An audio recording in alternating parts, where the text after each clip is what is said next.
طيب شباب, let's continue with the third reactor in the ethylene glycol plant.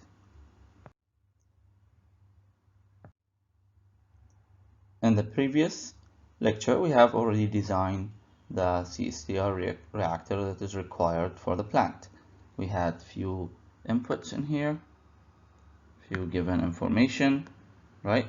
And then from these given information, we calculated Ca0, which is the concentration in the feed going into the reactor.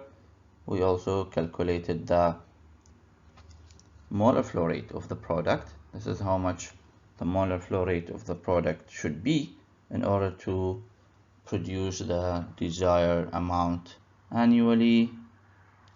And from FC we calculated FA0. And of course, since we have Ca0 and we have FA0, we can calculate the volumetric flow rate going into the reactor, which is 15 cubic feet per minute. طيب, when we designed the reactor, we found that the volume is around 1,600 gallon. And before we proceed with part B and C, let's look at the volumetric flow rate. We assumed epsilon equals epsilon naught. Is it really a constant density system? Let's see. Let's look at the density of the reactants. The density of ethylene oxide is 0.882 gram per ml. Density of water is 1 gram per ml. However, the density of the product, ethylene glycol, is 1.1. So do you see the huge difference in the densities? Right? It's more than 10%. So was our assumption correct? What do you think?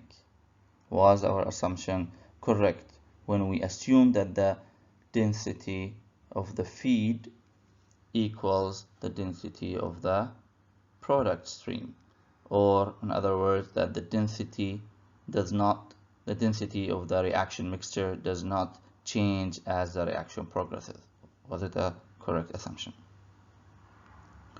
Of course it was, because the majority of the reaction mixture consisted of water. Correct? Remember, we have huge amount of water. The water is in excess. Actually, the water is not only my reactant, but it's also my solvent. So in liquid phase reactions,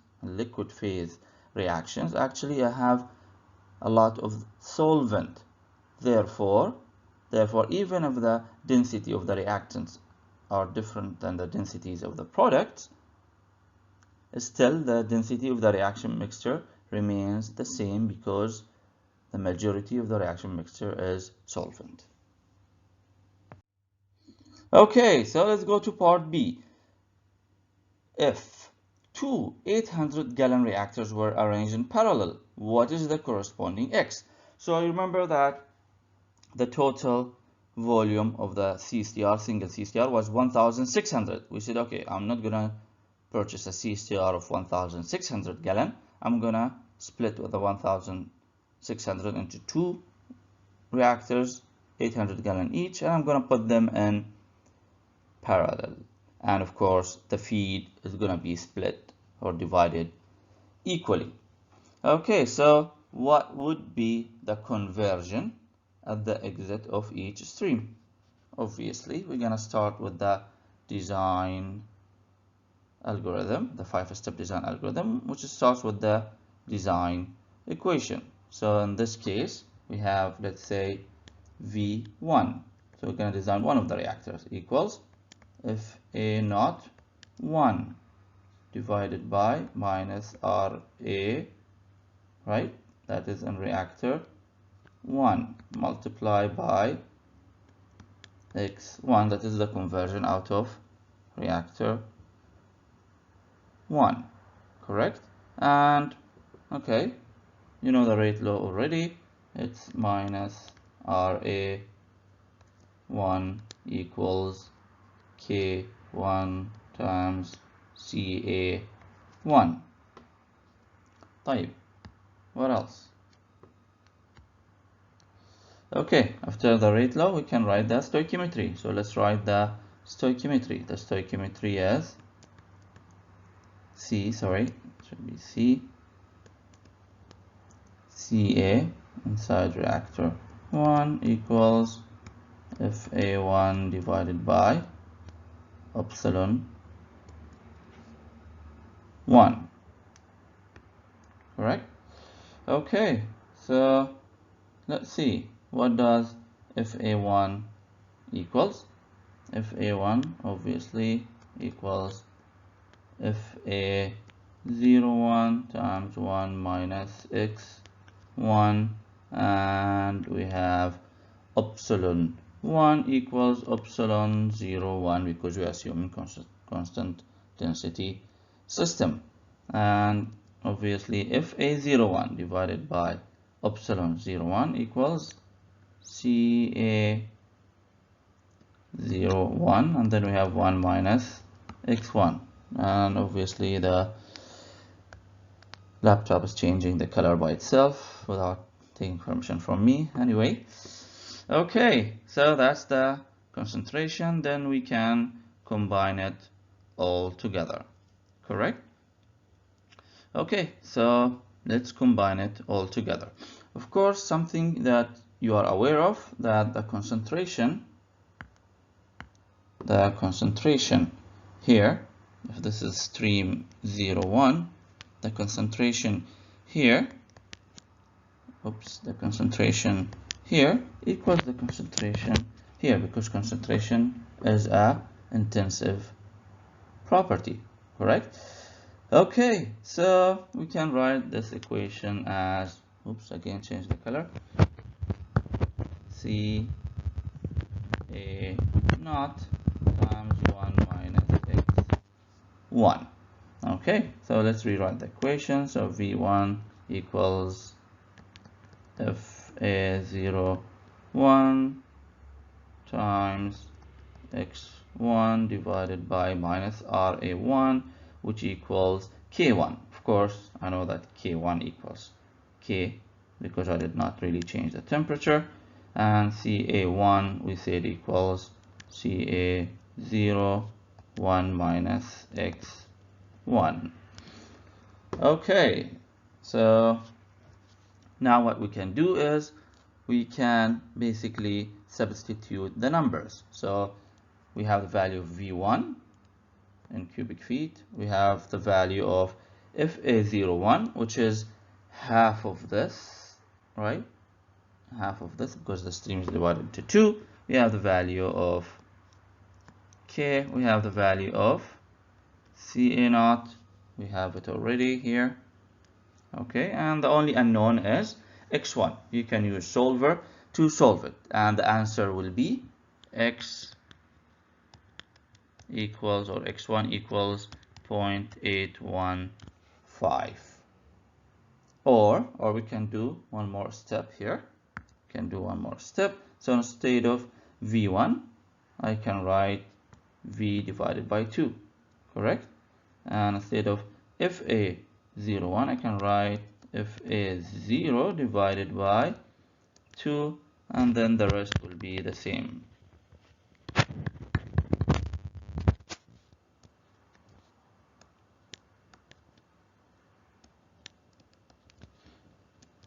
Okay, in this case, you will cancel out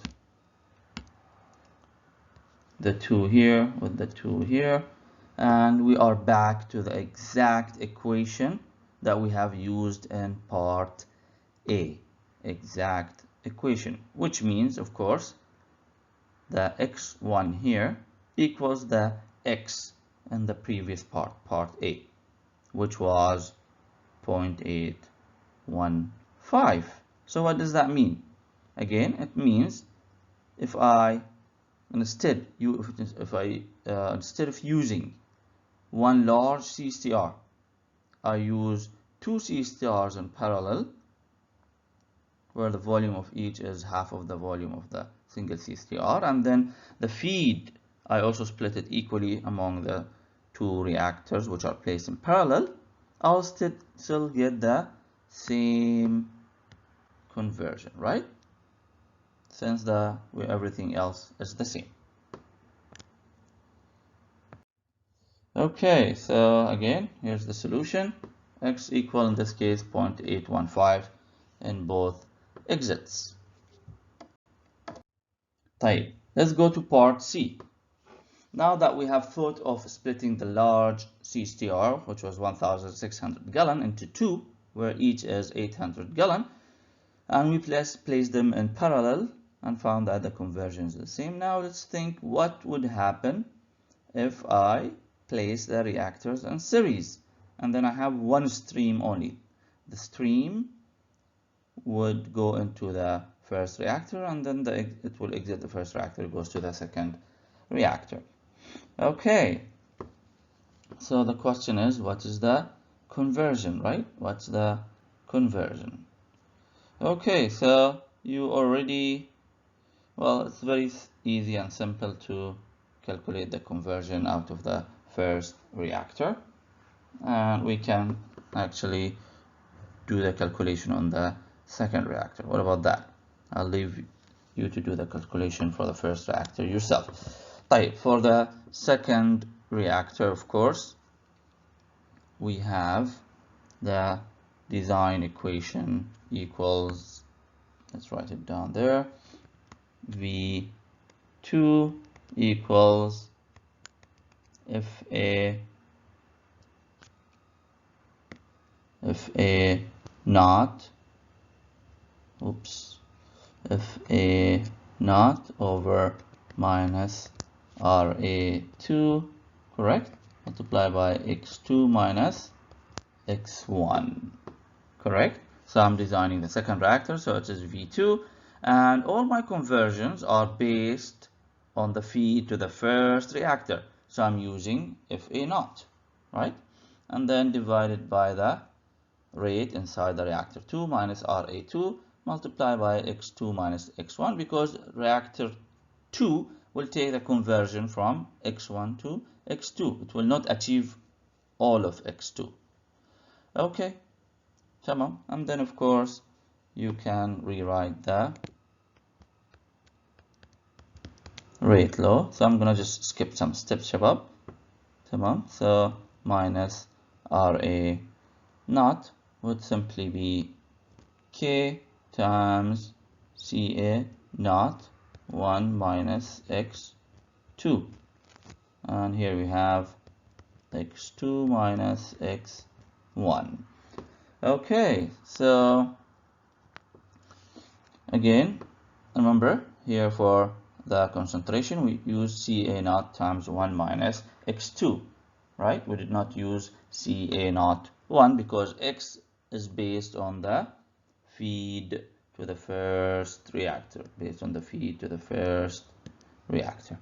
Okay, of course, I skipped a few points. You shouldn't skip points, you should do step by step. Anyway, again, we have now one equation with one unknown because V2 is known, FA naught is known, x1 we just have calculated it, and all of these guys are known as well. So the only unknown is x2. The only unknown that we need to solve for is x2, and upon solving this you will find that the conversion is 0.903 or 90.3%. So when we arrange it in series we got higher conversion, correct? Why is that?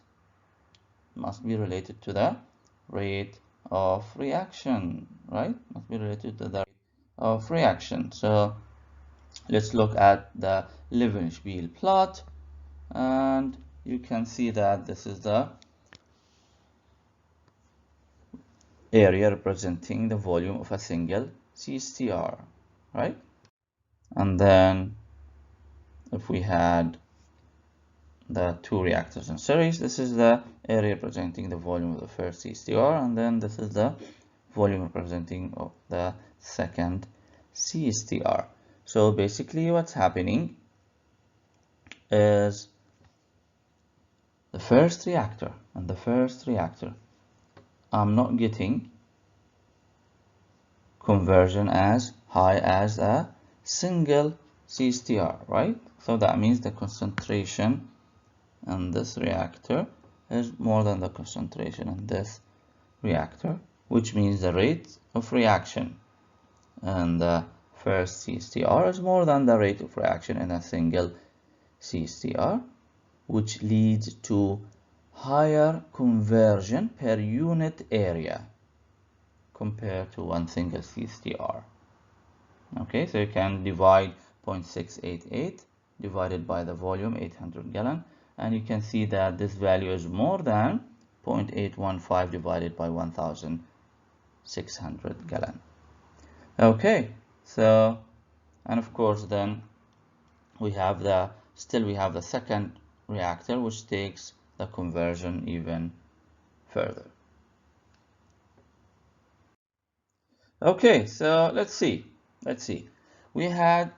talk about options of using smaller reactors for a given volume, epsilon naught and FA naught. So our first option is to use a single large CSTR, where we get a conversion of 81.5. We can actually split the volume into two and put the reactors in parallel. Still we'll get the same conversion. Or we have the option of putting them on series, and in this case we'll get slightly higher conversion, which is 90%. So let's have some reflections here. Okay, let's consider CSTRs in parallel and series, and the reaction as A goes to B. Same kinetics as that given example 2.5. Okay, take a volume of 1 cubic meter, FA naught 0.4 mole per second, CA naught 2 mole per second, and here all of these are kept constant. Reflect on and compare between the achieved overall conversions in the given cases. Okay, so let's look at this case, the base case. FA naught goes into a reactor which has a volume of 3V. That means it has a volume of 3 cubic meter. Okay, and we'll get the conversion of 0.669. Okay, now if we double the feed, see here, if we double the feed, what do you think you will get for a conversion, smaller or larger? Obviously the conversion will be smaller, because if I double the flow rate, that means I have doubled the volumetric flow rate, which means I have reduced the residence time. So if you reduce the residence time, the molecule stays less, and then obviously you'll get less conversion. Okay, what if now this 2F here, I split it equally into two reactors in parallel with the same total volume. So what should I get for X? What should I get for X? Correct, you'll get the same X as above, right? This is X1, this is X2. What is the overall conversion? The overall conversion, of course, will be the same, right? Okay. What if I split the feed equally, but the volumes are not split equally? So what would happen? Think with me. What would happen? What about the conversion in stream 1? What about the conversion in stream 1 here? Would it be same as 0.527, or would it be less or more? So obviously we have, for the same feed, you have a smaller volume, so you'll get less conversion, right? But here for the same feed, you have more volume, so you get more conversion, bigger than 0.527. So this is less and this is more. And what would be the overall conversion? Well, you need to calculate the overall conversion by considering the overall system, right? Which is you can calculate FA, right?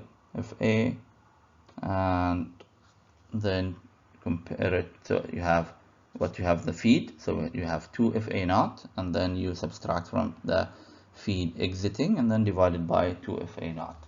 Or simply here you can say, well, the feed here, this feed same as this feed, correct? So the conversion will be somewhere in the middle of these two guys. So if you actually add up 0.44 with 0.582 and then you add, and then you divide by 2, you'll get this answer. Okay, let's go to another case. So here we are saying, well, since I did not divide the reactors equally, I took 1/3 here and 2/3 here. Maybe the feed also I should do the same. I take 1/3 of the feed here and 2/3 of the feed here. Then what? Then yes, you'll get the 0.527 conversion in both streams, which will be the same as the overall conversion. Okay, so here we go. This was my base case here actually, and then this is, we said if we split it into equal streams and split the volumes also equally, and we get the same conversion. What if I place it in series, right? What if I place the reactors in series? Obviously you will end up with higher conversion, correct? Higher conversion. And of course it's the first reactor which will help you to get a higher conversion because it's operated at higher rate of reaction. See, so we get higher conversion. So this is X2, and at the same time this is the overall conversion. Okay, so with this we reach to the end of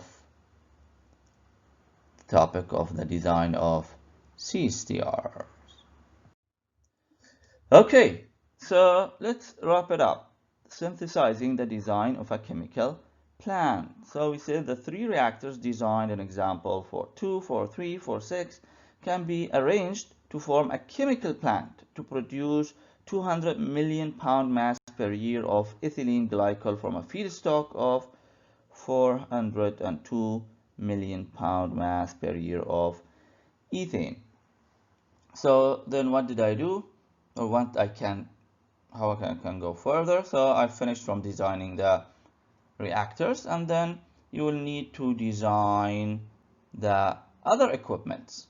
That's something you're gonna learn in equipment design, right? And then you're gonna put all of these equipments together and see how good this plant is, how feasible the operation is, right? Is there any other alternative that I can do and use? I can use maybe different reactors, maybe different equipments, arrange them differently, and all of this, the arrangement of the chemical plant, the synthesizing of the design of a chemical plant, you will do it in chemical plant design course.